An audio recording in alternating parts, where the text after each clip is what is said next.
1 minute to go, London, are you ready? New Year's Eve can be a very fun time of year, saying goodbye to one and ushering in a new one. Hold on to your sparklers, as it's time to let the darkness take control. Number 1. I've had my fair share of creepy people throughout my life. Bucharest is a city where things like this rarely happen. So just take it from me, I had bad luck.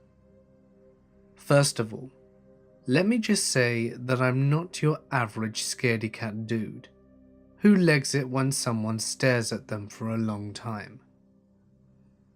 I'm also not the kind of guy that would hide under his bed if my house gets broken into.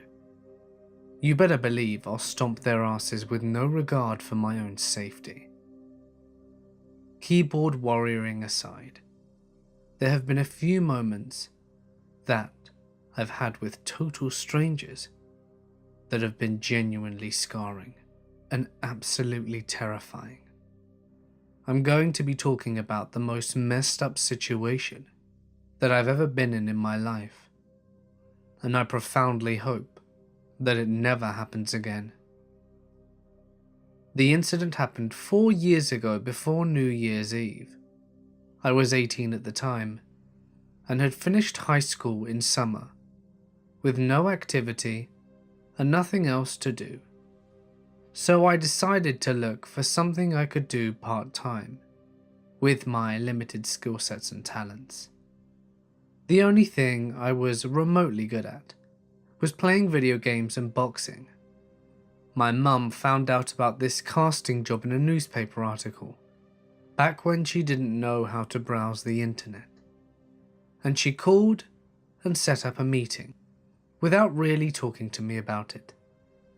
I decided to just play along, since I was searching for something anyway, and casting in some shows seemed like an awesome choice. I'm 6'1", and I was skinny at the time, so I figured that they would make me wear stuff like a clothing model. Needless to say, my naivety got the best of me, and I didn't realize that things did not work that way at all. I got to the casting studio, and the place was a total wreck. It was in some run-down building at the edge of the city. No windows. The bricks in the walls were cracked, and the withering vegetation was getting a hold of the whole place.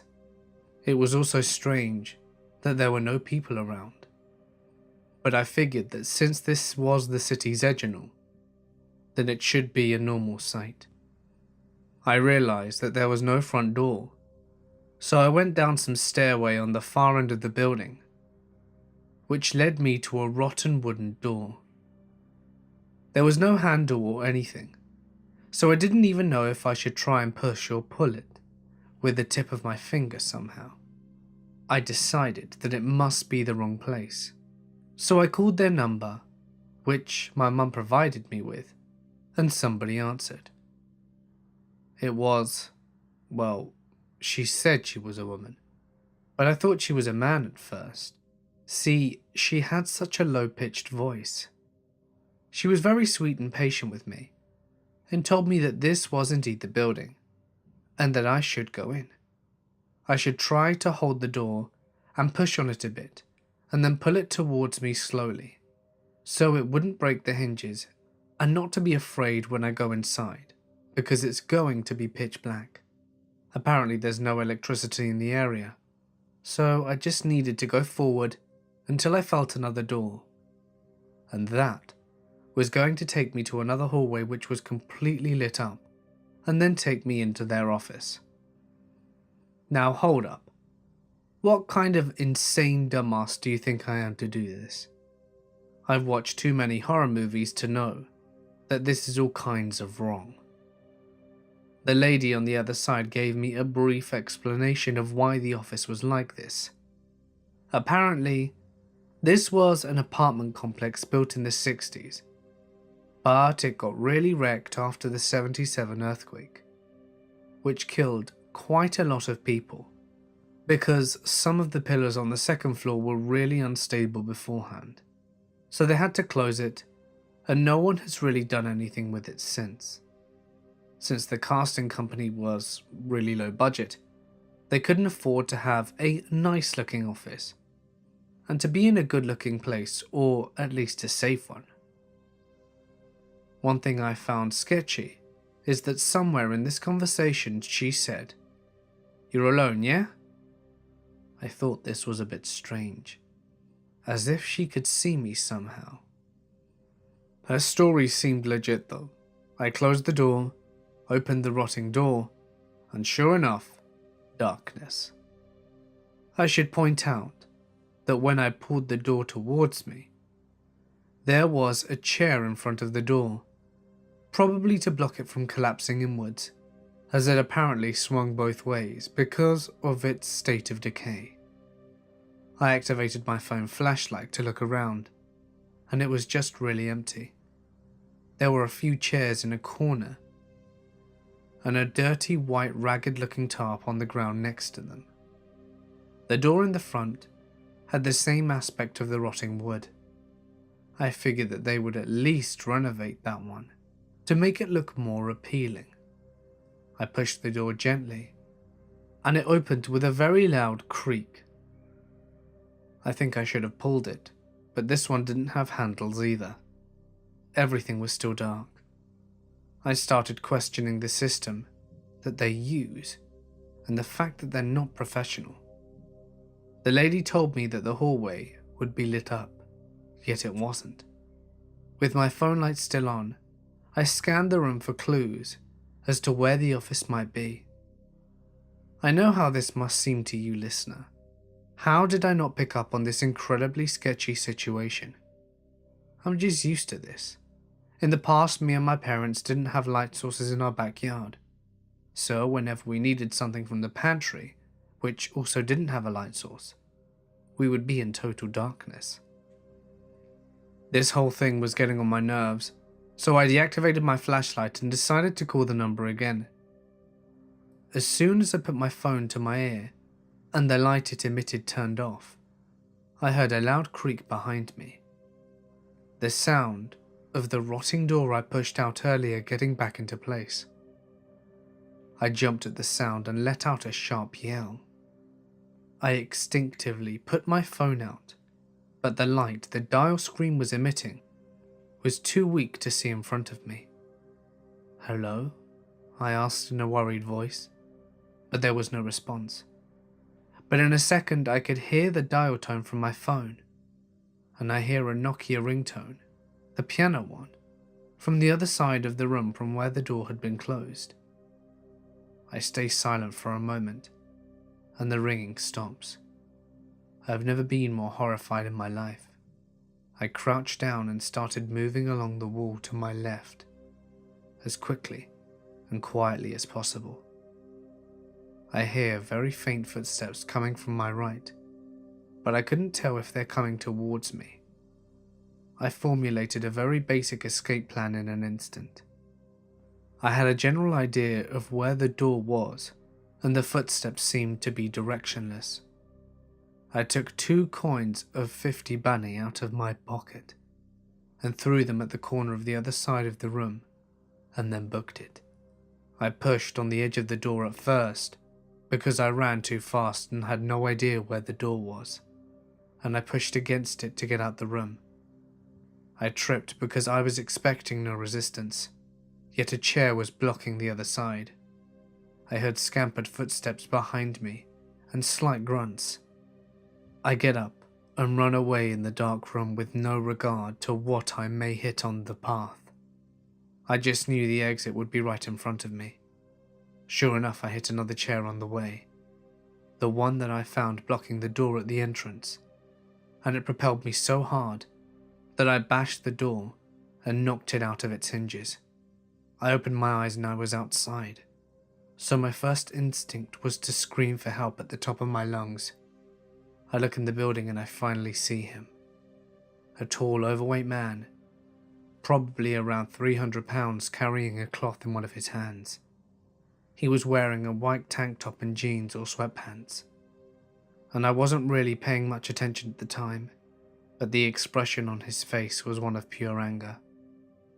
I scampered around and ran up the stairs as fast as I could, and then turned right into town. I ran for about 3 or 4 minutes at full speed, not stopping for anything, until I finally reached a main street and saw a lot of cars. I was still in a panicked state, so I beelined to the nearest taxi and told him to take me home. I called my mum when I was halfway and told her everything that happened. She felt sick to her stomach and started crying that she put me in a situation where I might have died. Later that day, I filed a report at our nearest police station, and they sent a dispatch there. We were informed that they found traces of a few blunts, which had cannibal saliva and a double-edged razor on the ground. They also found a broken Nokia flip phone in the dirt outside. My parents told the police that if they find anything else, to please contact them. This has left me with some serious issues, as I know I feel very anxious whenever I go to job interviews. I only feel relatively safe if the location is in a very public place and the interview is at rush hour. One man did this to me. By far, the worst New Year's Eve I've ever had. So kids, stay safe, and remember your martial arts training doesn't mean shit when you're scared shitless. Number 2. This is by far the most creepy thing that has happened to me to date.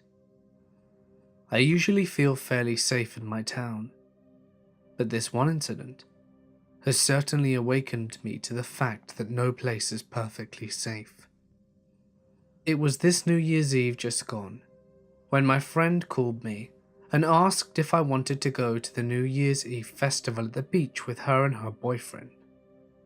Being the kind of person who normally just stays at home and does nothing special for this particular holiday, I of course agreed.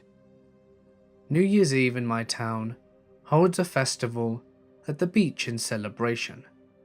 Rides and games are set up, bands play live, clubs hold late night fancy dress parties, and at midnight on the dot, a series of firework displays are put on for the public.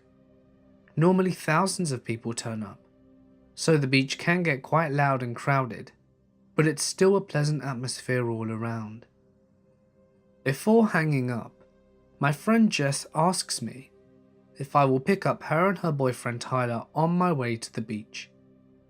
She also lets me know that one of our other closest friends will be coming along, and that we should go straight to her unit so that we can all walk down to the festival together. I told Jess it won't be a problem, and then go get ready. After about an hour I'm ready. I do not yet have my license, so I need to ask my dad if he will pick up my friends and drop us all off. He agreed, and it only takes about 3 minutes to drive to my friend's place, and then a further 10 minutes to drive to my other friend's unit. My other friend Hayley lives in a small 2-bedroom unit with her mother, and the unit is right next to the beach, and it only takes around 5 minutes to walk down to where the festival takes place. When we arrive, she is already outside waiting for us, standing on the balcony and enjoying the sunset. We all file out the car, making sure to thank my dad for dropping us off, and then head upstairs to greet Hayley. We all hug and begin catching up, as we hadn't seen each other for a couple of months. We all headed inside for about 10 minutes to grab a drink and catch up a bit more. Hayley's mother came out and spoke to us for a bit as well. At this point the sun had almost very well truly disappeared, and so we decided this was the perfect time to head down to the festival. The walk down to the beach was pleasant. It was a warm summer night, and there was a cool breeze to ward off the heat, and the whole area smelled of cotton candy. buttered corn and warm donuts. We spent the first few hours going on rides together, and then we went and bought some food and sat down on the sand to eat it. So far the night was amazing, as usually whenever I went out with my friends, there was always a parent with us, but not this time. It felt great. It felt like freedom. After eating, we went up to the stage where the live bands were playing and danced for about an hour. There were plenty of classics being played like YMCA, Time Warp, and various hits from Greece. All in all, it was a really fun time. After an hour of dancing to music, the four of us decided to head back to Haley's unit for drinks of water, as we had all spent all our money. At this point, it was well and truly dark and around 11 o'clock, and the heat of the day had subsided to a pleasant warmth. We walked along the path merrily, saying Happy New Year to every passing group or cop. A few partygoers on the 4th floor of the apartment complex shouted, "Hope you have an epic New Year," drunkenly at us, and we laughed and wished them the same. As we walked further away from the crowd and the noise, the lights grew less and less. There aren't many street lights near my friend's unit, and we were soon engulfed in a soothing darkness, with only the moon to light our way. It was at this point that I for some reason began to feel uneasy. It was too quiet for my taste. You know that feeling that you get when you're being watched? Or at least when you think that you are being watched? That exact feeling washed over me, and I subconsciously moved to walk in between Haley and Tyler, instead of walking on the outside of the group. I shrugged off the feeling after that, attributing it to the fact that perhaps my ears were just used to the loud noise of the festival. They were ringing a bit after all. We ran into another group of people that we knew from school along the way, and the feeling was completely forgotten. I had missed these people after graduation, and immediately struck up friendly, light-hearted conversation. We parted and made ways to Haley's unit, and climbed the stairs in. Haley's mother and her boyfriend greeted us upon arrival, and we all got drinks of water from the refrigerator before relaxing together on the couch. We were all a tad worn out at this point, and the fireworks weren't for at least another hour, so we decided to chill at the unit and head down to the beach around 11:45. We all joined around and had snacks, and then Haley asked if she could sleep over at my place. I ring my folks to make sure it's okay with them, and they give me the okay. My parents love having Haley over. She's a very well-mannered person and likes to help out where she can. At 11:45, we all leave the unit and begin heading down the beach. We only get about a minute down the road before Haley says that she has forgotten her pain medication for her bad knee, which she is supposed to take before bed. At this, Jess seems a little annoyed, but reluctantly agrees that we should go back, so that we don't have to make another trip back before the night ends. We head back, and the whole way Jess seems to be a little distant, like her mind isn't on the conversation at hand, and she's more focused on something else. I am the most quiet and observant of the group, so I notice her silence quite quickly, since she's usually quite a chatterbox. I ask her if she's alright, and she just says, "Of course," and so I simply leave her to her thoughts. Perhaps she was just pissed that we had to go back and get the pills. Upon retrieving Haley's pain medication, we head back out again, and this time Jess suggests that we walk on the other side of the road. It's more well lit, and there are parents with children on the playground. We think nothing of it and agree, as both Haley and I have poor night sight, and a bit of light would be rather welcome. When we are halfway across the road, Jess mutters to me, "Don't look behind." My first thought is that maybe there is a drunk person with their pants down, urinating against a wall or something. but then Jess adds to the whole group, "Walk faster." I begin to feel uneasy, and immediately we all obey her request, knowing that whenever Jess tells us to do something seriously, it's usually for good reason. Word goes around the group to not look back, and despite the nagging human instinct to look, I trust Jess. When we are across the road, I ask Jess what was wrong, and what has her so on edge. She replies, "There's 3 guys in black hoodies following us. I recognized them from earlier." Earlier? I think to myself, puzzled. And then Jess explains that she saw those same 3 men when we came from the unit from water earlier. A chill runs down my spine, and I realize that my sense of being watched probably came from those men. What made me even more creeped out, though, is the fact that they had waited for us to come out. Unable to resist, I glance sideways out of my peripheral vision, and my heart hammers into my chest when I notice the 3 men. They are indeed rather pointedly following us, and having their zipped hoods all the way up to their chins. This would not be so unusual if it weren't for the fact that it was quite hot at night, and there would be no need for a hoodie or any other kind of jacket. They were also wearing bandanas over their mouths and noses, and I couldn't make out either of their facial features, and this scared me. Jess prompts us to not look again, and suggests that we walk even faster, so we do so. Despite the fact that Haley, Taylor and I are all tall and strongly built people.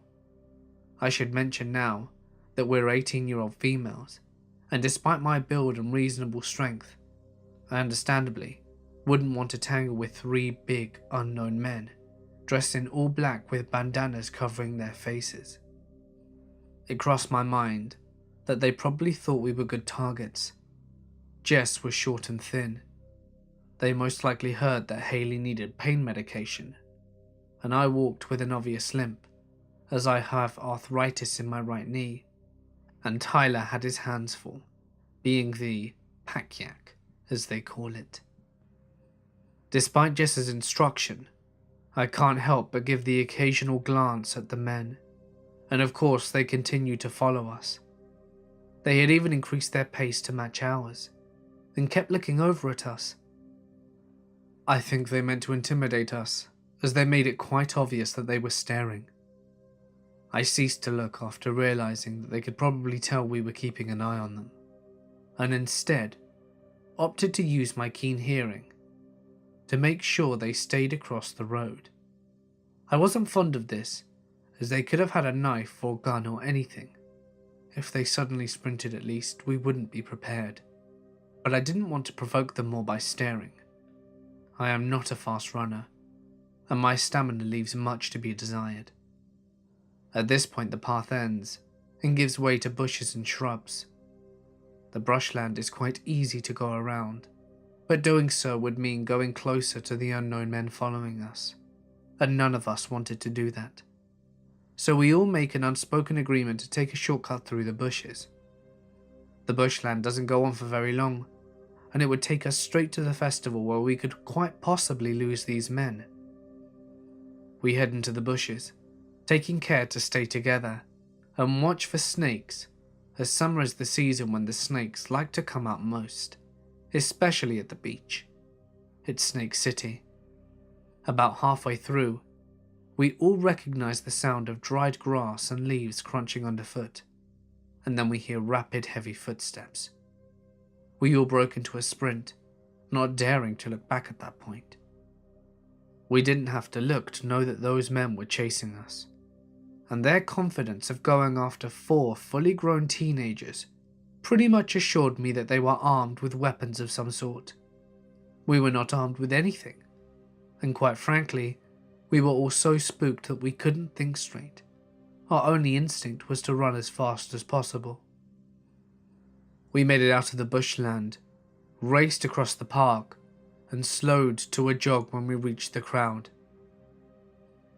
We didn't stop though, but we steadily slowed to a hurried walk. I looked over my shoulder and recognized the three unknown men lurking across the car park. Moonlight glinted off the surface of a metallic object in the taller one's hand, and I immediately felt ill. We hurried down to where the biggest crowd was, gathering on the sand in preparation for the fireworks, picking a spot between two large groups, and we settled down and caught our breath. Funnily enough, all four of us have asthma, which we often joke about, saying that we found each other and bonded because of it, and we were all panting quite heavily. Tyler and I have it a bit worse than Jess and Haley, and you could hear us wheezing as we panted. Soon, the fireworks started, and we had all calmed enough to somewhat enjoy them, although the unknown men were still in the back of our minds. Our original plan had been to leave before the fireworks were finished, so that we could avoid the big crowds, but instead, we opted to leave with the crowds, and we walked down the road to the bigger car park where my dad was going to pick us up, making sure to stay around people. When we reached the car park, I called my dad, and he said that he would be there to pick us up in around 10 minutes, and after hanging up, I sat on the side of the path with my friends and waited. 5 minutes passed, and, bored, I decided to look around, as there were many bustling crowds making their way to their cars. There was a bit of a traffic jam too, as many cars were trying to leave at the same time. I looked across the road and realized, with a jolt, that three men in black hoodies were just there, half hidden behind a tree where there was no light. Even though I couldn't see their eyes, I could tell they were staring right back at me. They knew I'd spotted them. The taller one discreetly showed his knife, waving it a little as if to taunt me. Then he raised it to his throat and made a slow mock slicing motion. I quickly told my friends and we moved to a different spot, making sure to stay in the light and stay in sight of people. My dad arrived shortly after, and we quickly climbed in the car and none of us spoke a word of what happened. And since then, I haven't had any issues with anyone following me or my friends. It still gives me the creeps though. Whoever those men were with their intentions could not have been good. Number 3. A few years ago, we went on a church trip to one of our favourite concerts that runs on New Year's Eve to celebrate the new year. Not only is it concerts, it has all kinds of other events and things to do besides music. We decided to go super last minute, so a lot of the hotels in the area were of course fully booked, and we ended up staying in a rinky-dink little roadside motel, about 30 minutes away from all of the events, which was pretty much in the middle of nowhere. The entire place was sketchy and made me feel uncomfortable, but I felt like we could deal with it. So we were separated, with boys in one room, girls in another, and then chaperones in a different room. We girls get into our room, and the first thing we notice is a back door. What kind of hotel room has a back door? The chaperones staying next to us insist that the door is sealed shut, but still let us know that if anyone were to knock on it, not to hesitate, to bang on the walls to let them know that something was wrong. No sooner than 5 minutes later, one of the guys comes into our room and, jealous of our back door, throws it open, proving that it was not sealed shut as we were told. We locked it and went about our business. Later that night, we get back to our hotel and our chaperones tell us to lock the doors because there were men sitting outside drinking, very obviously drunk, that were catcalling us on our way back to our room. I didn't think much of it and slammed and locked the door, which the young girls in our room decided it would be completely okay to always answer without looking first, because, well, why would they be knocking on our door if they didn't know us? Not okay. and I had to explain to them that you should always look to see who it was before opening the door. It's just common sense. So later that night, I was woken up by an odd sound, almost like a tapping. I sat up and glanced around the room before I realized that someone was knocking on our door. I very quietly got out of bed, careful to move as silently as possible, and went to the door to check the people, thinking that perhaps the chaperones were doing some weird late-night checkup. No sooner than I glanced out, a hand slowly covered my peephole to hide two of the men that had been drinking outside earlier, and my heart started racing. I slowly got back to bed, trying to stay as quiet and as calm as possible as the knocking continued, only to see a shadow move out of the corner of my eye and realize that there was someone standing outside the back door as well, barely visible through the blurry tinted window. One of the girls I was with woke up too. Confused, she looked at me, and I used my phone to explain the situation silently, and we both waited terrified as we watched the shadows through the window and hoped that they would go away. At some point we both managed to fall asleep again, but when I left the room in the morning, there was a paper on the ground in very shaky handwriting. Seeing your pretty eye was enough. I can still remember that note perfectly, even after I shredded it and flushed it down the toilet to avoid anyone finding it. I was young and stupid. Looking back now, I know 100% I should have gone straight to a chaperone and told them what happened. It could have been a very dangerous situation, and I'm extremely grateful that I had woken up, rather than one of the other young girls that would have maybe opened the door without checking. I'm also grateful that I like to triple check the doors to be sure they were locked. However, at the same time, it also didn't seem like a big deal to me. Nothing came out of it besides extreme paranoia for a while.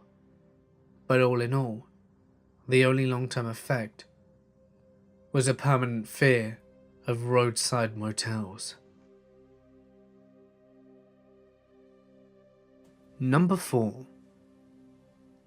I had just moved to Rhode Island and was getting settled when I met this new guy called Joe, and he had asked me out to dinner.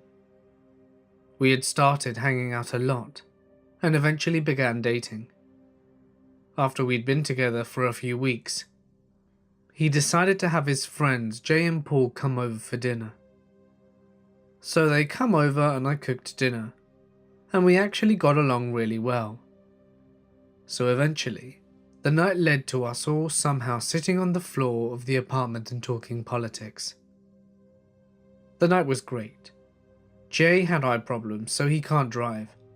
So later, after Paul had already left, Joe went to bring Jay home. On the ride home, Jay started yelling at Joe and freaking out about how he never gets his way and how Joe always has the great catch, and how I was everything he ever wanted in a girl. Whilst I was flattered, the outburst was a little scary. Jay then proceeded to demand that Joe pull over and let him walk home. Joe didn't want to drop a half-blind man off in a town he was unfamiliar with at 1 in the morning, but Jay opened the car door whilst the car was moving and tried to get out.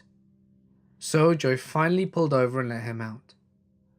Joe got all the way back to the apartment and told me what happened, and I felt awful knowing that he was wandering around the city, and Jay had already texted Joe telling him to leave him alone. So I drove out to find him, and he was 20 feet away from where Joe had left him, and I made him get in the car and took him home. So the next day, Joe tried talking to Jay about the previous incident, and they only ended up getting into an argument. A few weeks later, Jay called me. No idea how he got my phone number, as Joe said he didn't give it to him in order to apologize to me. The conversation started off fine, but then it got weird. He would go on and tell me how much he needed a girl like me, and how much he liked me, even in the first 5 minutes we'd met. He then proceeds to talk bad about Joe, who he had been friends with for over 25 years. They met in a camp for kids with eye problems, you see. And he would tell me about how all the girls Joe had been with, and how bad he was for me, and how I deserved someone like him instead. I told him how uncomfortable this all was, and we got off the phone. Later that evening, Joe came over and we spoke about the phone call. He was pretty upset over it, which I understood, but I told him I just thought Jay was lonely, so we brushed it off. A few days later, Jay and Joe made up and were no longer fighting, but things were still kind of strained. They went out for lunch, and I got a text from Joe saying to meet him at a restaurant. When I got there, I find out that Joe never texted me, and that Jay had taken his phone and messaged me. It was weird and resulted in another fight. I went home kind of upset. I didn't like to see these two longtime friends fighting, especially saying some of the things they did to each other. Joe was being very defensive about me, and Jay was just being mean. So Joe came over later that night to see how I was, and we watched a movie to relax. He left later that evening, and after about 10 to 15 minutes after he left, I got a phone call from an unknown number. It was Jay, and he said it was an emergency and that he was at the hospital, and that Joe wasn't answering his phone. So I got dressed and got in the car and headed to the hospital. You see, Jay has a form of eye cancer, retinoblastoma, so I thought something might be wrong. On the way there, I called Joe and left him a voicemail telling him what was up. I get to the hospital, and no one with Jay's name was checked in. I called his cell, but there was no answer. So I drove home, and when I got to my house, Jay was on my front steps. I hadn't seen him until I got to the front steps, as I have a very long and dark driveway. I asked him what the hell was going on. I was super scared and nervous at the same time, and he started telling me how much he loved me and wanted me, and that Joe didn't deserve me, and that if I would just be with him, he would be so happy, as would I. He was getting closer and closer to me with every sentence, and I was backing up further and further. It was very scary, and I started to yell at him to stop and leave, or I would call the police, and he wasn't listening. So I felt into my jean pocket for my phone, and I had left it in the car. So I turned and started running for my car, and I could hear him right behind me. I made it to my car and managed to unlock it and get in before he caught up. I was just punching in 911 when Joe pulled up into the driveway behind me. He had Paul with him. I guess they went to the hospital to see Jay. They both got out and went to Jay to calm him down.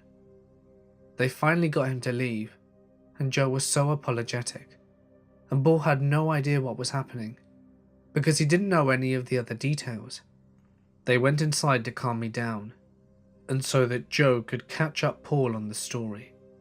They both stayed the night there, and Joe and Paul contacted Jay and informed him that if he were ever to come near me again, the police would be contacted, and there would be a restraining order placed on him.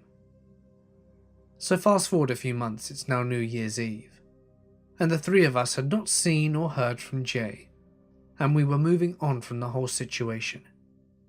So Joe is having a New Year's Eve party at his apartment, and we were all having a great time and enjoying the evening. At around 11:30, the doorbell rang and I went to answer. And guess who was at the door? With Joe's ex-girlfriend, Sarah. I lost it a bit and almost slammed the door shut in their face. Joe showed up behind me and was trying to figure out what was going on exactly. Turns out, Jay had been contacting Sarah for the past 3 months, trying to hook her back up with Joe, and he was scaring her immensely, doing to her what he did to me with the phone calls, the harassment, and telling her how much he loved her. Tonight, however, She had enough of his crap and told him to meet her at Joe's house. We told the cops that she didn't want him near her and to contact her for her statement. I felt bad about it, but I left my statement as well, and we all ended up with a restraining order. First off, you need to know that I live in a poor Eastern European country, in a big city but in a bad neighborhood. At least, that's what I've been told. I've never actually encountered any creepy individuals that would want to do any harm. Just your usual vandals and troublemakers. Never anyone serious. I am also still a teenager and live with my parents, but growing up in this environment, I consider myself to be quite street smart. At around 3 PM, my dad left for table tennis practice, and I knew that he would be back around 8. And coincidentally, my older brother and mother left to help out one of my friends clean up their place after the New Year's Eve party. I should have probably come along, but honestly, I felt quite sick and hungover after yesterday's festivities. That was probably the luckiest I've ever been. So all of my family left except me. Naturally, I've been home alone before, so that doesn't really make me uneasy at all. So the evening goes on like any other. I'm re-watching some episode of Skins when suddenly I feel the urge to snack. Just behind my apartment complex there is a very well-known supermarket, which I can always rely on whenever I'm in the deep need of a snack. It's about a 5-minute walk, so I put on my coat and some flip-flops and I'm out. It's freezing balls outside, and I can see the bright lights of the supermarket in the distance, but something was off. In front of the automatic doors, there was a small robust figure. As I get closer, I could distinguish its face. It was a face of a man who I'd seen before. I remember him countless times roaming around our block of flats, but never actually thought anything of him. He was dressed poorly and was staying in front of the doors as if he were guarding them. I asked if the supermarket was still open, and he pointed to a paper which was clipped to the schedule. It said it closed at 6 PM because of the holiday season, and it was 6:20. I let out a sigh and wanted to turn around and go home, but he told me in an alarmed voice that there was a very close boutique next to the supermarket, and I told him that I didn't need anything important and that I would be back tomorrow. But he kept insisting that it was only a 2-minute walk from there, and while staring at me in a weird manner. That was the first red flag, but I found a logical explanation in my mind, thinking that maybe the man was just very eager to help me. Maybe so that I would give him some money. That sort of made sense, but I was still alert. So I walked to the boutique and took whatever I could find and wished the shop owner a happy new year and left in a hurry. As time passed, I was getting more and more nervous for some reason. I guess my gut was just telling me that something was off. What made me really switch was the fact that I had been gone for about 5 minutes, and just as I was passing the supermarket, the guy who was usually roaming the area was nowhere to be seen. At that point, I started jogging towards my apartment, all the while trying to calm myself and imagining plausible explanations as to why the guy was not there anymore. I get to the bottom of the stairs of the front door, and in the distance, I notice a tall dark figure entering the elevator, and at the same time, almost as if it were planned, the automatic lights switched off. I desperately ran towards the interphone and clumsily got my keys out to open the door. As I ran to the elevator, it was still running. I live on the 7th floor, and I could see it go all the way up when it stopped at the 5th. I let out a big sigh of relief, but was still skeptical, so I took the stairs. As I was walking up the stairs almost laughing, I noticed that above me, the light on the 6th floor was turned on, so that was a bit strange, and I kept on walking. and then the light on the 7th floor was on. I stopped, looked above, and hoped that whoever it was would go to the 8th. A minute passed, which felt like an hour, and the light on the 7th floor was still on. So I decided to take some action, and I ran all the way up to my floor and saw something that would almost make me pass out. The tall dark figure was kneeling on my doorknob, trying to, what I presume was lockpick my door. In these kind of situations I rarely get angry. I just want whatever was going on to stop. So from afar I shout a very weak, "Hey!" and the guy in an instant turns around and stands up. I see him for a split second and he looks terrified. Long black trench coat, a hat and leather gloves. He smiles at me and reveals his yellow unkept teeth. He smiles. Do you know how stomach churning that feels when you stumble upon something like that? And the person just smiles at you? The fear was amplified tenfold. I was shitting my pants and to my surprise, the man took off running. Before he reached the stairs, he mumbled a sorry and got away. I was still in shock. I couldn't follow him or call the police, or even move for that matter. I easily got into the house of my apartment and noticed that a pin was still stuck in there. Yep, he was definitely trying to get into my house. Who knows what he wanted to do? My parents wouldn't be back for a few more hours, and I wasn't sure if I should tell them or the cops. Thinking in retrospect, I think this tall man and the man in front of the supermarket may have conducted a plan. It would have been all too convenient for him to catch me off guard like that. Either way, it's a scary thought. One thing is for certain though, I will be keeping a bat in my room from now on. So much for New Year's resolutions. Number 6. In 2008, I was in 9th grade, and Facebook was really blowing up. Me and my friends were all over Facebook, as most kids were, and one day, I got a friend request out of the blue. The account had an intentionally ugly profile photo, taken straight from the first page of a Google search. The profile was almost empty except for a few crude jokes and statuses, but it had over 500 friends, with a lot of mutual ones with me. I accepted it, because I accepted everyone back then, and forgot about it. It was about a week later that I got a single message from the account saying, "Hi."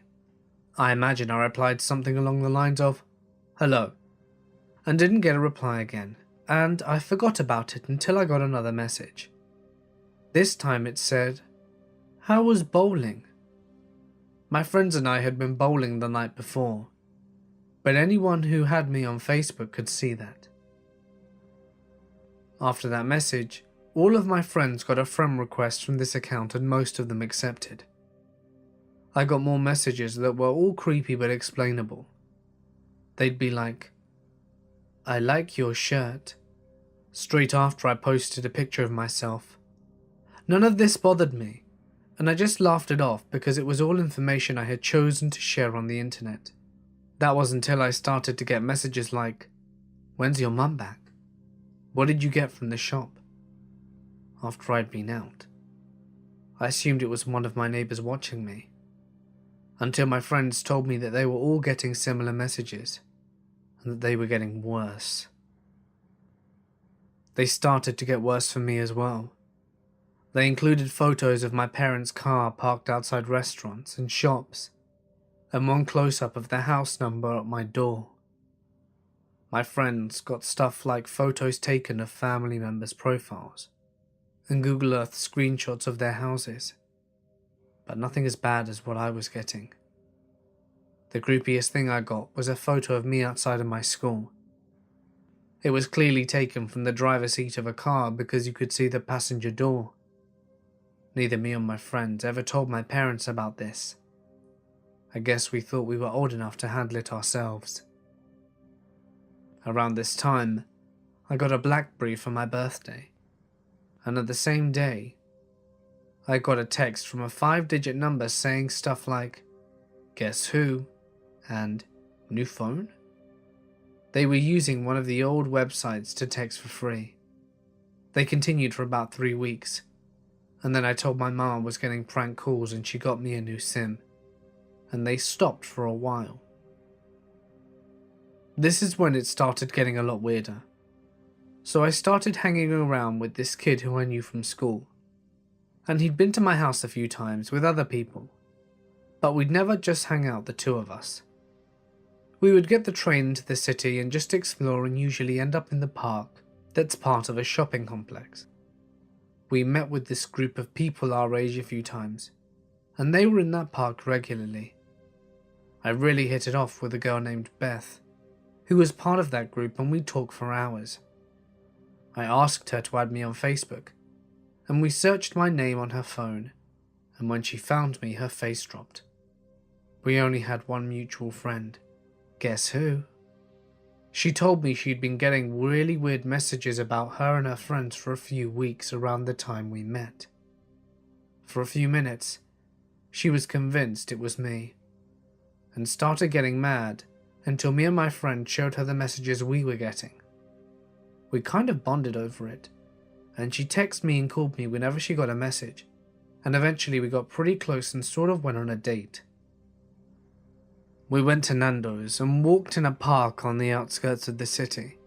Really nice in the summer. Then we went to my house and hung out for the rest of the evening. We lost track of time and it was around 11 PM, and my mum didn't want her walking to the train station at this time, and wasn't sure she'd even make the last train, so she offered to drive her home. We all got into the car and got to the toll tunnel that took us into the city. My mum said she was sure the car behind us had been following us for the past 2 miles, and this kind of freaked me out, but I didn't say anything. We lost the car in the tunnel, got to the city, and made sure Beth got home safely, and drove back through the tunnel. We stopped at a McDonald's a stone throws away from the tunnel so that my mum could get a coffee, and I think I got a McFlurry, and we were pulling out of the car park and I saw the car behind us, and I was 100% sure it was the same one from earlier.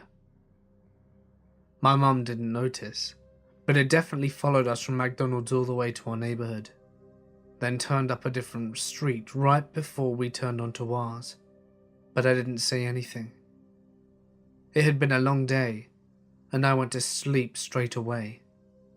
The next day, I woke up to about 15 messages saying some really messed up stuff. They were quite malevolent, but they weren't threats. "Hope you had a good time, dickhead. You shouldn't be doing what you were doing. Did you screw her?" These were the kind of messages that were sent. Bear in mind I'm around 14 at the time.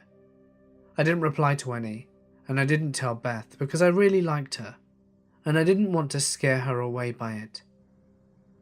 She didn't say if she'd gotten any of the messages, but she did say about a week after that they had gotten a bit weirder, like detailing her dad's job.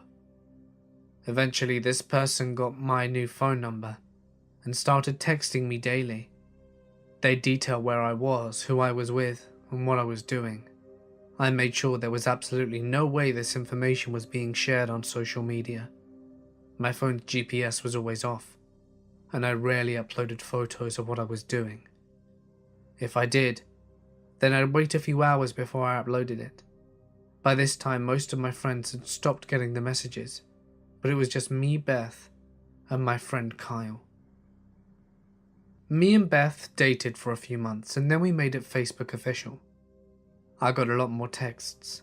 Most of them were blank, but they were all sent from that 5-digit service number. I started getting letters addressed to me that would be a blank piece of paper or just scribbles. I don't know how I managed to keep it from my mum not noticing. Beth and I broke up, but remained really good friends, and it had been just under a year since the first message. And then everything, the texts, the calls, the letters, they all abruptly stopped. Beth and Kyle and I didn't get anything either, The Facebook account was deactivated about a month later, and to this day I couldn't figure out who it might have been. I've eliminated all of my close friends. I feel pretty stupid for not telling anyone about it. Beth's family moved to a different city when we were around 17, just by chance.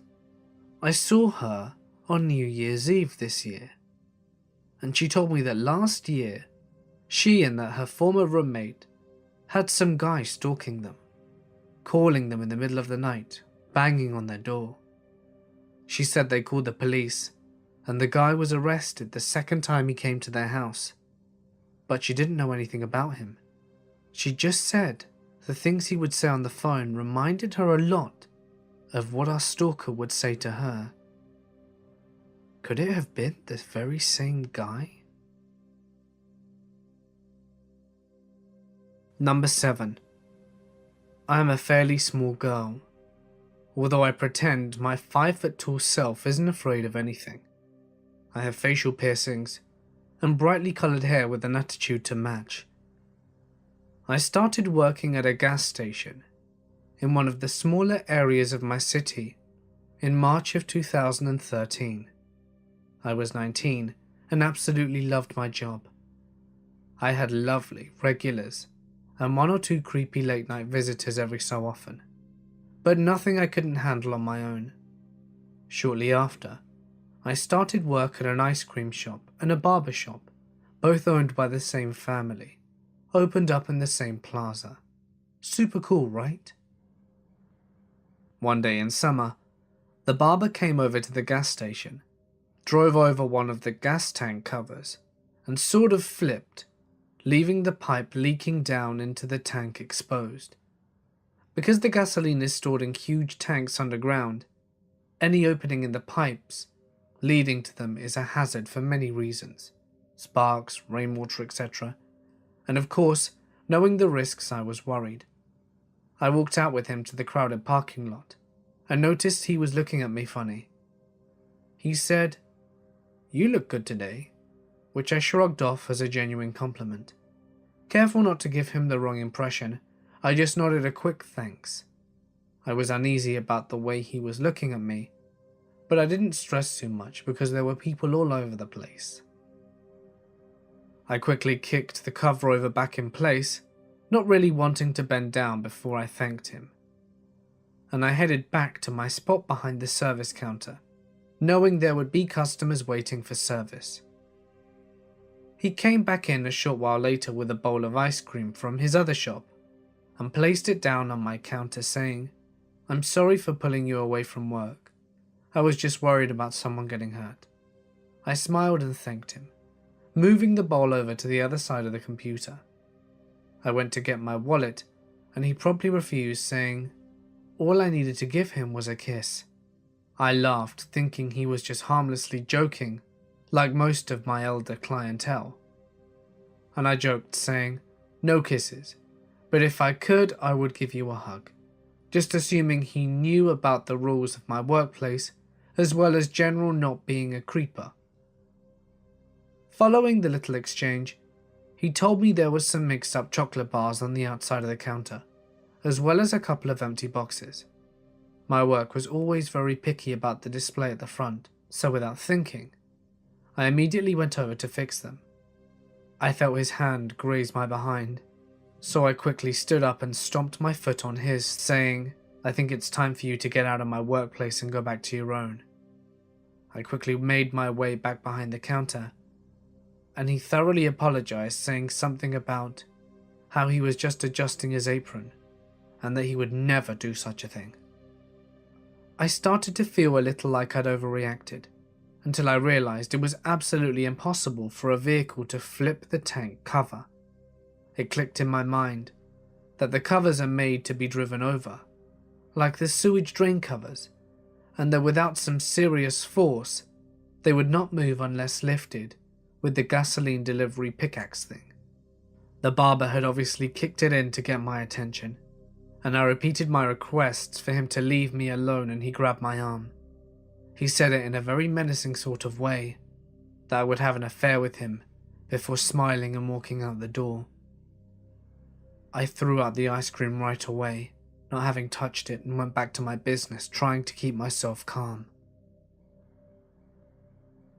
The next couple of days went by without incident, but the third night he started to drive by after I'd closed and locked up for the night. As I was counting my cash, he would blow me kisses and wave weirdly, or sign that he was offering me a ride home. I always pretended not to see him, but I began to call people on my phone every time I had the closing shift.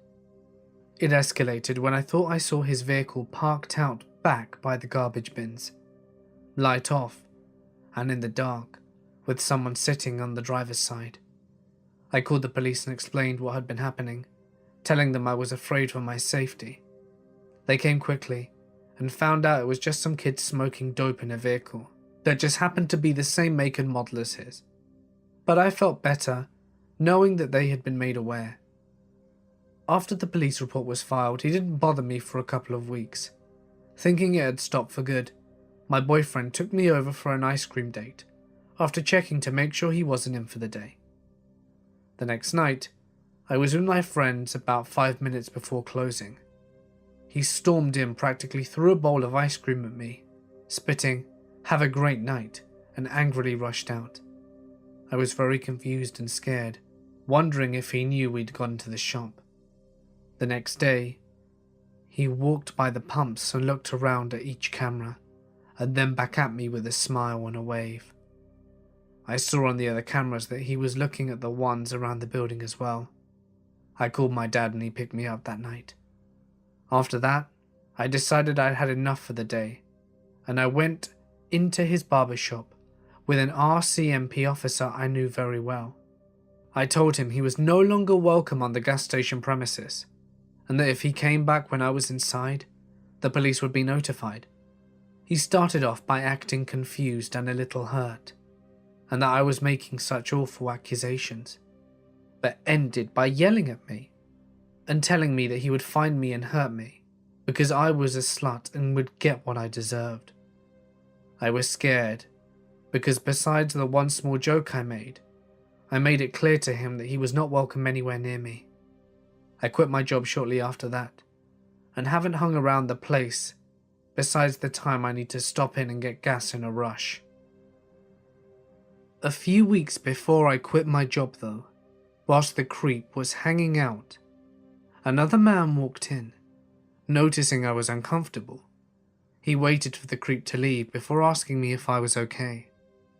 I smiled and said, "Yeah, of course. What can I get for you?" He told me he could start by telling him the truth. He slid me a business card across the counter, and I looked down and I saw that it was a police information card. I looked up at him, and he smiled and he said, "Give me a call to my extension this evening when you finish work. I work around here, so if anything is wrong, I would feel better being informed so I can keep an eye out." I thanked him profusely, and he went on his way.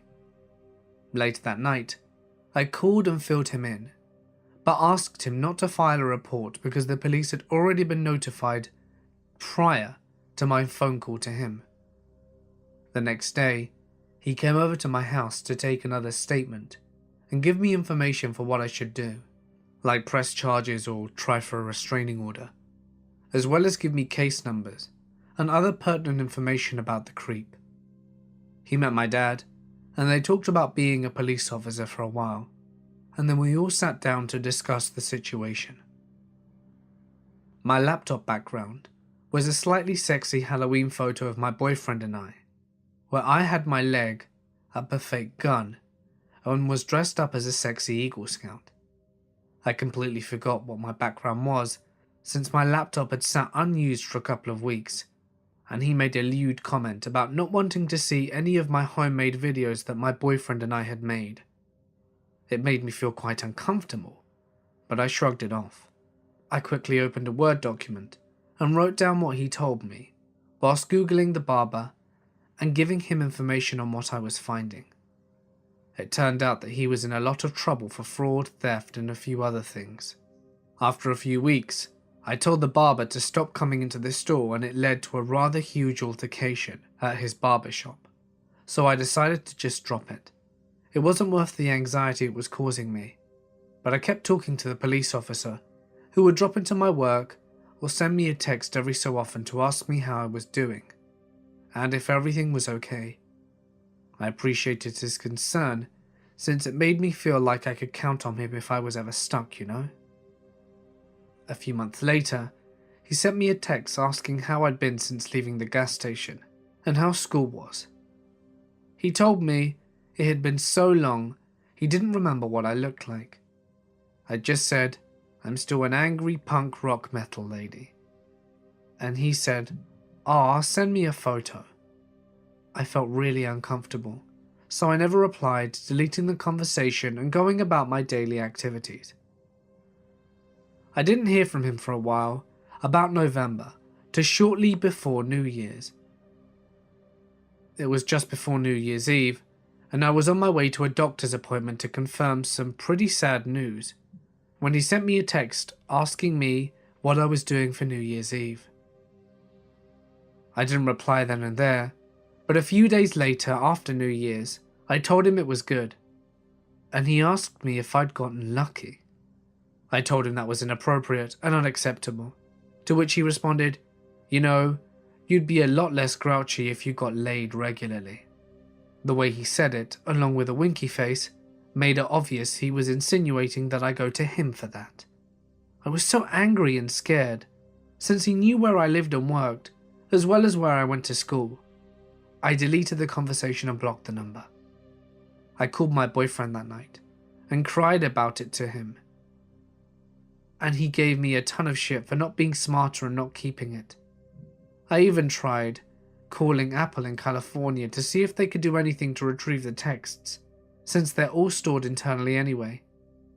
Of course, they refused because of privacy issues, but at least I tried. I saw him again in July, after a disastrous night at the bar. I was walking down the street with my friend, and he was at the end of his driveway. He asked why I never text him anymore, and I just sort of gave an excuse and hurried away. She looked at me at once, we were in a safe place, and said, "You don't even have to tell me. I can tell by the look he gave you. Promise me you won't walk down that street anymore alone." It's quite unsurprising that after all this crap, I'm having serious trust issues with new people. Number 8.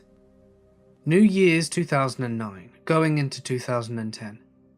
I went to visit a friend who was attending university in a nearby city. The house she lived in happened to be a street away from the house I was born in, and spent the first 7 years of my life in, so I knew the area reasonably well. There were 4 of us girls, but only myself and the girl who was going uni knew the area. Basically, her house was at the edge of a walled park, which was locked overnight dusk till dawn. On the other side of the park was the main body of the city, including the uni itself, and the majority of the pubs and clubs and drinking places. To get from one to the other, you'd have to go around the park, which for the most part is reasonably well lit. We'd spent the night out over New Year's and we'd all gotten pretty drunk. The token lightweights were smashed. The normally sensible ones of the 3 of us were hiccuping and falling over the place, and saying she loved all of us. The uni girl was the usually messy drunk, but she seemed to be holding herself together, though she and I were also stumbling and noticeably drunk anyway. We took the route over the top of the park, because it was marginally quicker. As we walked along, we passed the opening of a back alley, where we saw a man just standing in the middle of the lane about 30 yards away. He wasn't on his phone, he wasn't with anyone. He was just stood stock still and dressed in dark, nondescript clothes, directly in the middle of the empty alleyway just facing us. Uni girl and I clocked eyes, and both of us knew something was up with this picture.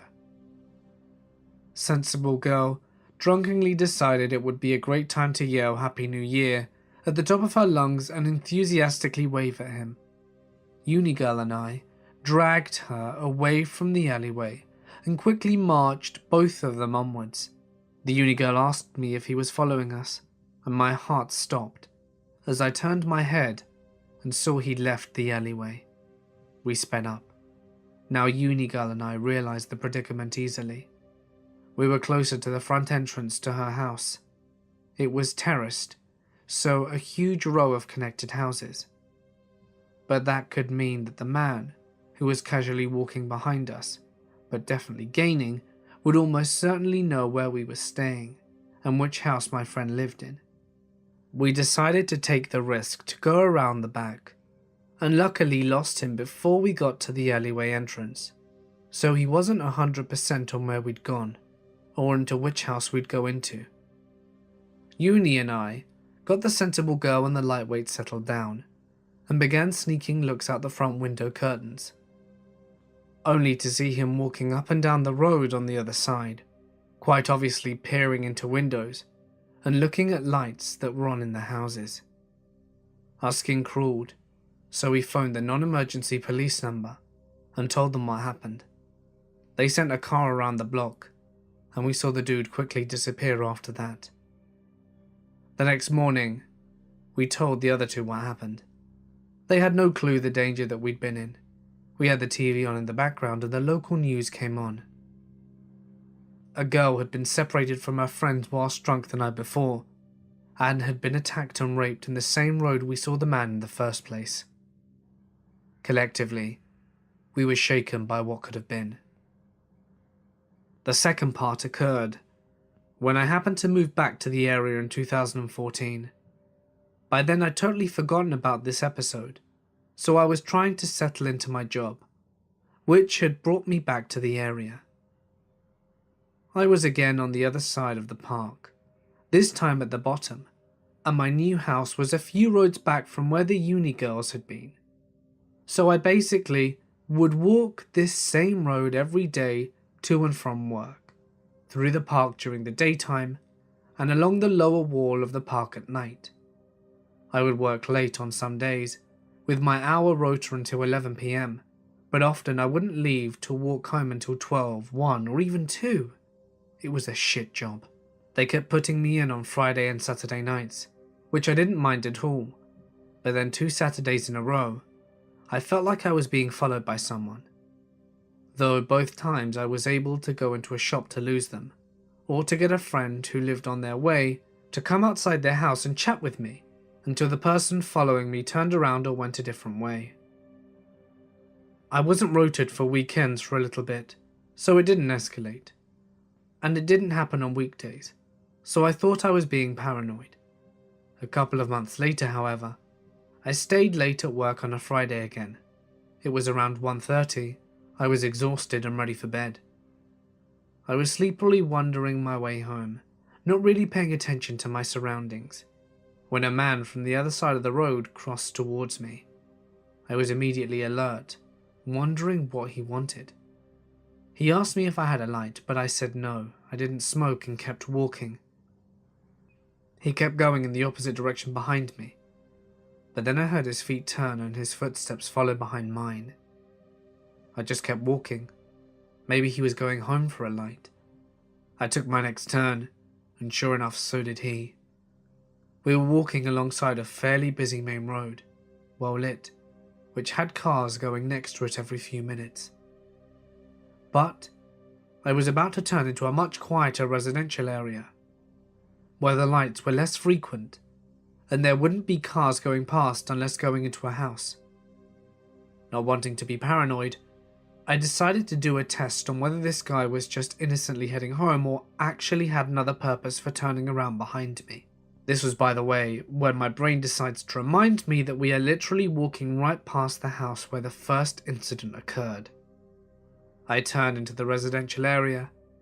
The first building on the right is a funeral home, which has 2 carports in the back where they keep the hearses. I scooted down past the house, barely not breaking into a full-on run, and I hid in one of the carports, sticking my head out of the shadow to watch if he'd first follow me into the residential area, and secondly, if we just walked straight past the little alley I was hiding in. Sure enough, he turned into the residential area. He walked halfway across the alley opening, then visibly began searching for me in the two directions I could have gone. If I'd have kept walking, I would have been very visible. Instead, he gave up after a few seconds of just walking back and forward. He shrugged his shoulders and began walking back from where he came. I went home, shaken by what I'd seen, and asked my bosses if I could possibly not work late Fridays and Saturdays, because I'd been followed recently on 3 occasions. Their response was that it would not be possible to get preferential treatment, and so, if I wanted to be safe, they recommended I take a taxi, which they wouldn't pay for and would cost me an hour's pay for a 2-minute drive, as I lived only a 12-minute walk away from my workplace. Needless to say, I quit shortly after. Number 9. A few years ago when I was 19, I was coming home from watching the fireworks display on New Year's Eve. It was 3 AM when I reached my safe, family-friendly, nothing ever happens neighbourhood. I'm from Sydney, Australia, and live in a posher and wealthier area. My friends wanted to call a taxi, because we didn't want to wake our poor parents at this hour to drive us home. Because of my stubbornness and insistence, we ended up taking the very long walk home. My friend Aidan was complaining most of the time. Guess you can't blame him. Rowan was just silent and compliant. I was cheerful. When we reached almost my street, we split ways. The guys continued on their very long walk home, much longer than mine, and I continued on to mine. When I passed a little cake shop, I noticed a guy across the street. I only looked at him briefly, but something in the way he quickly looked up at me, almost in interest, caught my attention. I hurried on anyway, because I'm usually paranoid about things, and 99% of the time it's just me, being paranoid. I turned onto my street, which was much darker than I'd anticipated.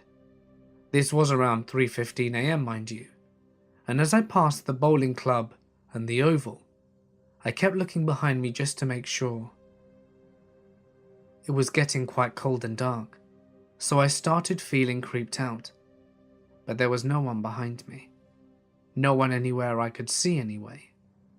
I was halfway down my street, where the road dips down, when I noticed something on the path in front of me. I couldn't tell what it was, and at the last minute I stepped off the path onto the road to avoid it, because it looked like it might be a dead animal. And as I stepped onto the road, I turned slightly and saw that there was someone behind me. They weren't too close, but they weren't too far away either, and I remember my heart leapt into my throat, because I hadn't seen them before. And for them to have gotten that close in such a short space of time, well, it didn't sit well with me. When I told people about this later, they said that I should have been quite sus. It's 3 AM in the morning, and you're quietly walking behind a girl, not even bothering to keep a safe distance? Like, if you're really innocent, you'd take measures to emphasize that, right? I couldn't see who it was, whether it would be male or female, because it was just a black figure to me. It was a very brief glimpse. I was scared though, so I whipped out my phone and started to call Aidan. I kept calling him, but silly Vodafone wouldn't connect me to him. So I tried calling Rowan, but he wouldn't pick up either. I kept this up at least 5 times, getting increasingly anxious, but not daring to look behind me to see if he was still there. I'm glad I didn't actually. I think I would have really freaked out if I confirmed it. By that time, I'd just reached my driveway, and I hurried up it, thinking I would be safe. But, as I was halfway up, I looked over my shoulder again just really quickly, and I saw the figure again. The way I explain this next bit is really confused and muddling, because on the one hand, it may have just looked like he was merely passing my driveway, but on the other, I'm much more certain that it looked like he was about to step onto it. At that precise moment, though, it occurred to me that he might be my older brother Jonathan, because no one else would bother walking up my driveway, even if this guy was following me. It never occurred to me that they would really go to all the lengths of going up my driveway as well. I thought it would be completely safe, because I had the advantage of having my house close when he started following me. However, something about the build of the figure didn't really seem like Jonathan to me, so I hurried on in anyway. My beautiful, wonderful, amazing mother had stayed up to wait for me, and I'm so grateful, because she opened the door as soon as I knocked. I hate to imagine what would have happened if I had to have waited for a while. I went inside, but I left the second door open and the outside light on because I thought Jonathan might be coming in any second now. But my mum was like, "You can turn them off. He came back 2 hours ago." I did get a little creeped out by then, but I just dismissed the thought, because we are all so quick to think that we are always so safe. I closed the door, shut off the light, and went to grab a drink of water. My mum went to bed, and I went to my room to grab my clothes, and then went into the bathroom to take a shower, and I switched off the living room lights. This is sort of funny now to think about it. Before I took the shower, I replied back to a message from Aidan, who was asking if I was home safe. I demanded to know why they hadn't picked up the phone, and then told him that I was creeped out for a few minutes, but it was okay. Then I showered. I actually thought about the figure. I wasn't too convinced that it was following me, but my mind did teeter into wondering this or that. In any case, I remember thinking that it was okay because I was safe now. Then, near the end of my shower, I heard something at the window. It didn't sound like the usual creaking or bumping of an old house. The way I described it to other people was like the sound of someone resting their hands against the window to steady themselves. It sounded really unnatural, I know, because it caught my attention straight away, and I immediately jumped to the possibility that there might be someone outside. And I know that only a really strange sound could make me do what I did next, which was turn off the water and crouch under the window, hiding and waiting. I waited for some time, too scared to move for a few minutes, but there was nothing. So I gingerly crawled out, still too scared to stand up properly, and I switched off the bathroom lights. But then, it was impossible for me to dry myself and dress myself. So I turned on the heater light, which is much smaller and dimmer, but as I did that, I noticed at the window there were very small blue lights. That certainly didn't belong there. The only way I can describe it, it was almost like the keypad of a phone was lit up. I was so scared, but I switched off the heater light as well and backed into a corner, my towel wrapped around me, and I waited. It seemed like a long time that I waited. I was too scared to unlock the door and move because I knew it would make a lot of noise. And as I waited in the pitch darkness, several blue lights came on outside the window. It became very bright, and they were moving it, trying to shine it through the window. Now that I think about it, was it a phone? I'm not sure. But that did it. I practically bolted for my mum. I unlocked the door and went into my parents' room, trembling like a leaf, and gibbering that there was someone outside the bathroom window. I was very clearly upset. My mum ushered me around, trying to find a safe room for me to change into. My dad apparently heard the footsteps hurrying back down the driveway, and I'm glad he did, because the situation feels so unreal to me. I'm not even sure if it really happened. Maybe I imagined it, but this is all confirmation that it was not my imagination. I was so shaky. I slid into bed and couldn't sleep the whole night until morning, and even when it was morning, I was terrified, especially when I heard Dad leave the house and go into the backyard. So that's my lesson learned. I'm never walking home at night again. I'm even a bit worried during the day. We never did find out who it was. People wonder if it was the same person I'd passed earlier, but I don't think so. My brother doesn't think so either. He says that it may have been someone lurking at the oval, who came out of a little hole as I walked past the supposed dead animal on the path, because of how suddenly he appeared behind me. Please don't go walking home alone at night, girls. It only takes one moment for you to be in the wrong place at the wrong time, and it can go very wrong indeed. Number 10. I had just left the West Coast to go to a college in Missouri. In my second year, I started dating a guy who was in the police academy. When he graduated, he ended up being a guard for the South Center Correctional Prison. He was older than me by almost 10 years, and early on I saw a red flag which I sadly ignored. Red flags like how he got a 16-year-old pregnant the previous year and had a son that he never wanted me to meet, and another flag would be when he would start bar fights if I talked to any other guy. Before I went home for Thanksgiving, he bought me a golden lab puppy who I named Roxy. He kept the dog whilst I flew home, and my parents and I decided I was going to move back to California and finish college because the small Midwest was not my scene. Too many of my sorority sisters didn't care about getting an education. Rather, they would start dating a guy and lie to them about being on the pill in hopes of the trap into marriage when they got pregnant. When I told my boyfriend I would be returning home at the end of the year, he went ballistic.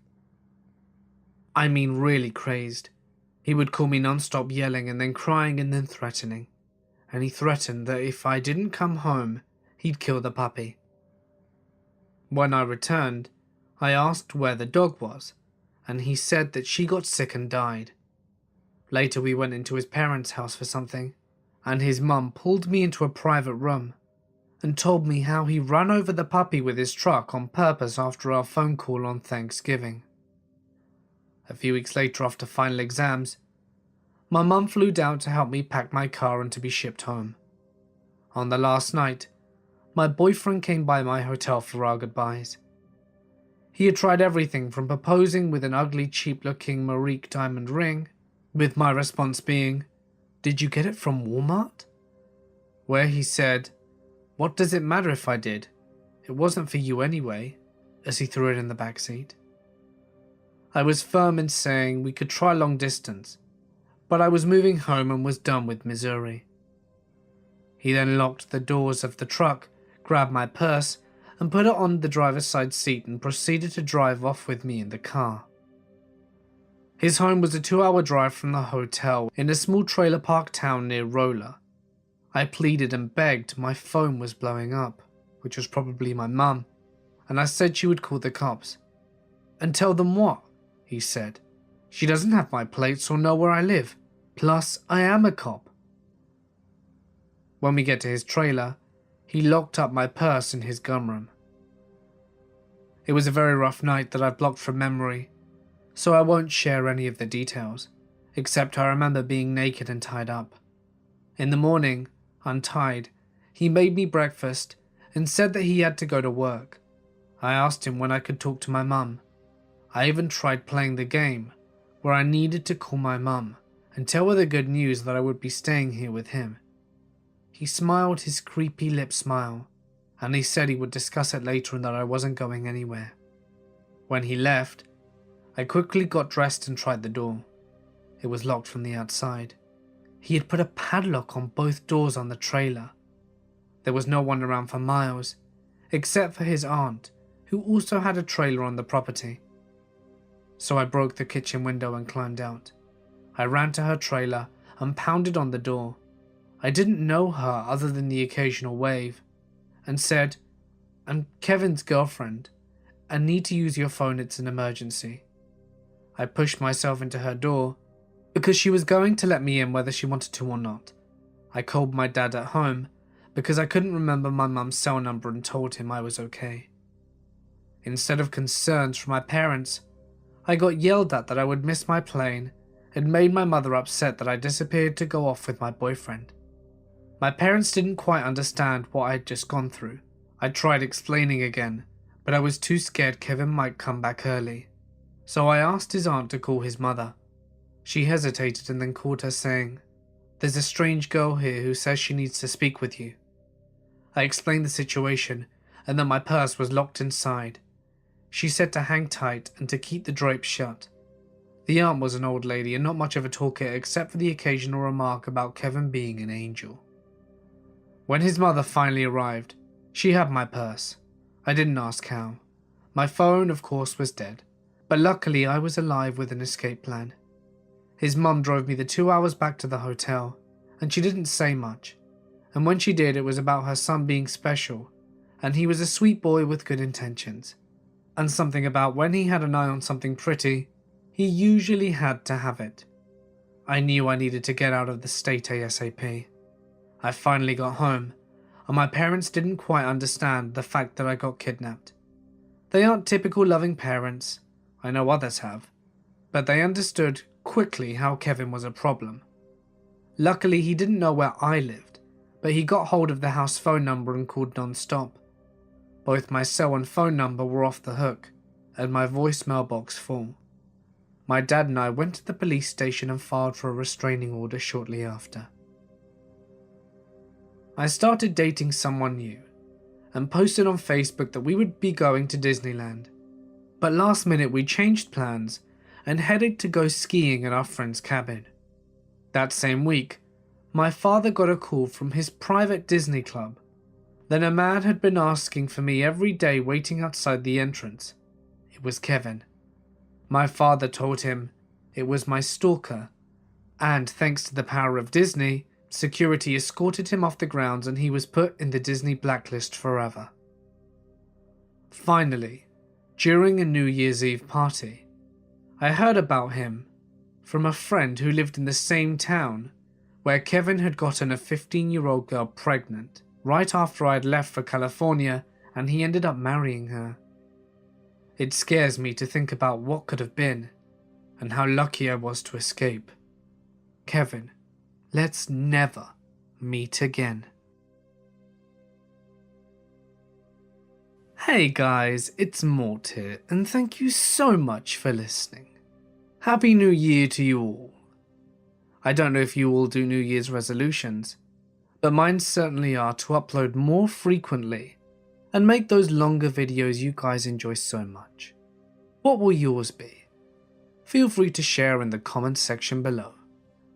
If you enjoyed the video, please remember to drop a like and a comment, as it goes a long way. And if you want to make it a New Year's resolution of your own, I'm all for it. And why not start the year in style? By picking up some of my merchandise, or following me on social media. All the links can be found in the description. But anyway, for now guys, I'm going to sign off. Happy 2018. Stay awesome. And I'll see you in the next one.